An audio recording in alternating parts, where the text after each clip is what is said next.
So today we have got a Kinetico Premier Compact along with a K5 drinking system. We've got the stopcock here, and this is going to be the location for the water softener and quite possibly the K5. We've got a little cupboard in here filled up with bits and bobs, and then we have the kitchen sink. So let's get started. And there we have it. Just cut the little access panel. Now I can get started on my pipework arrangement. So there's our flow and return to the water softener. And got the valve arrangement here. So I've relocated the stopcock because that's just going to be a nuisance to get to without moving it. So I've just moved it to here so it's nice and easy for it to be used in the future. Got a tee off here for the garden tap, which is there. And now I'm going to work on getting the waste in line. So now I've got the backing put back. I've got my hole ready for my overflow, and that is going to, you can't quite see it, there's a hole underneath plinth level, keep it all nice and neat. And then I've got my new hole just here, the little one at the bottom, which is going to be for my drain line, and then there's my hole that it's going to go through,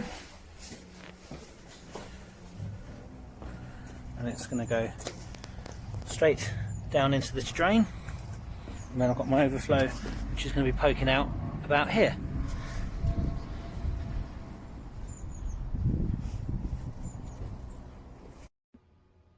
We like to manufacture all of our own hoses as well out of individual components. Reason for that is that what we can do here is to enable that the hoses are cut to the perfect length so that they fit the water softener nice and snugly, no baggy pipes and cross pipes and all the other messiness you can sometimes come across on installations. This way that means that we can have the water softener so we can simply pull it out for servicing or indeed failure. It's all easy to get to. Perhaps a future plumber or somebody else working may well need to move the water softener themselves, and then of course that saves the client having to call us in order to come just to simply move a water softener.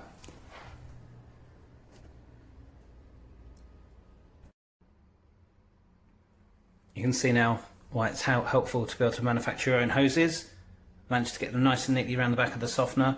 They sort of curl up and into the softener. Plenty of space there for the overflow so the softener can be pulled left and right and in and out.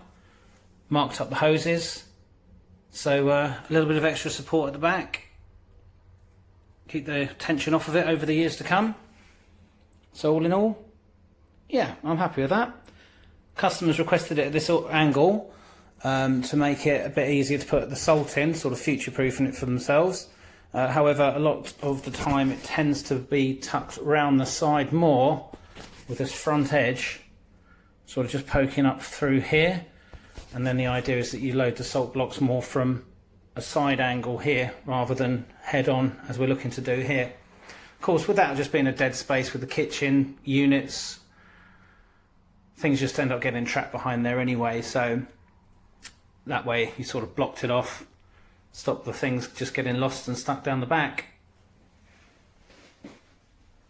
You've got the regeneration line going down the back there using that old stopcock hole, goes underneath the plinth, straight to that bottom pipe, straight to the drain, and I'll be siliconing those holes up either side to keep the draft out and the dust.